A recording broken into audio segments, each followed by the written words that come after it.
Magandang umaga sa inyong lahat. Hindi masyadong magandang umaga ko kasi pangatlong attend ko na to, konti lang ang uma-attend ng convocation. Where's the HR?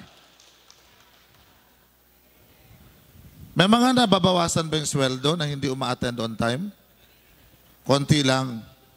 Konti lang. If you will look at the attendance during Monday's convocations, not even 20% of the total population of the city government of Cotabato. No, so I hope that in the next payroll, I will see deductions of those who do not attend our Monday's convocation. Huh? That is a very clear instruction. Whether they are department head, assistant department head, ordinary employees, especially contractual employees. Those who are habitually late in going to work will not be renewed in 2026. I promise you. Okay? Alam niyo yung kampanya na bago lang nating ni-launch? Ha?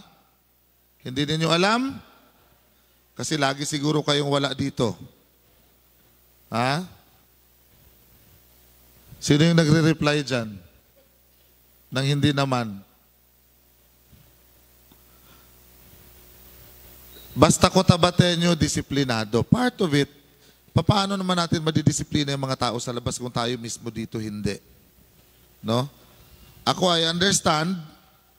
Lagi akong wala because I usually work overtime. Alam nyo, nakikita nyo naman yan. And everybody knows. No, and we are required to travel every now and then. But if I'm here, I make sure that I report to office. No, I do not count the time anymore that I stay in City Hall. Well, part of it, maybe dahil wala na akong asawa. Wala naman akong uuwian. So dito na lang ako. Diba? Baka sakaling may maligaw na white lady, di may bagong love life si Mayor.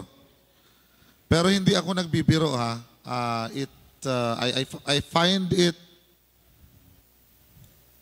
not so encouraging to see city government employees na masyadong kampanteng, ang daming dumadaan dito, pasado alas 9 na nga eh. Ang dami pang dumadaan, papunta doon, pero wala namang deduction yung sweldo. If the HR will not be able to implement my order, it will be the HR who will be answerable to me. Okay? Klaruhin natin yan ha. Dapat kayo ang mag-implement ng attendance ng mga empleyado sa city government. Kasama na dyan yung laging lumalabas.